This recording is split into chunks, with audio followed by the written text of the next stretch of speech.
ইয়ামিন, কি হয়েছে? শোনো শোনো, শোনো। আমার একটা ফ্রেন্ড আছে না, জেরি। জেরি খুব অসুস্থ বুঝছো, কিন্তু আমি তো ওর দেখাশোনা করতে পারতাছি না। কেন? আমার তো বাসায় অনেক কাজ থাকে, তাই জেরির দিকে খেয়াল দিতে পারতাছি না। আর জেরি অসুস্থ হয়েছে কুকুরের দৌড়ানি খাইয়া। মনে হয় ভয় পায়, বাট কাউরে বুঝতে দেয় না। এখন কই রাখবো ওরে? তাহলে ওরা নিয়ে আসো আমার বাসায়। তুমি ওর খেয়াল রাখতে পারবা তো? তুমি ওরে খাওয়াবা কি? সমস্যা নাই, ওরে কাঁচা মাছের জুস বানিয়ে আমার পুরান ফিটারে বইরে ওরে খাওয়াবো। পরে আমার আম্মুরে বলবো কি নতুন একটা চাইনিজ ফিটার আইনা দিতে। আচ্ছা আচ্ছা, বুঝলাম।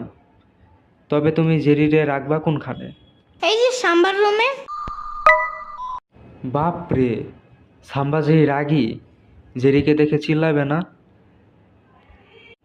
জেরি যদি সাম্বার রুম ময়লা করে দেয়? আরে ধুর, এমনি ওর রুম জঙ্গলের মতন থাকে, এদিকে ময়লা ওদিকে ময়লা।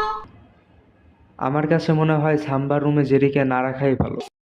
যে মামার রুম ময়লা হইলেও পরিষ্কার আছে, তুমি ওরে নিয়ে আসো। ওরে আমার রুমেই রাখবো না। আমার রুম দেখছো না কত সুন্দর আর কত গ্রান্ড। হ্যাঁ হ্যাঁ, তোমার রুমে রাখলে কোনো সমস্যা নাই।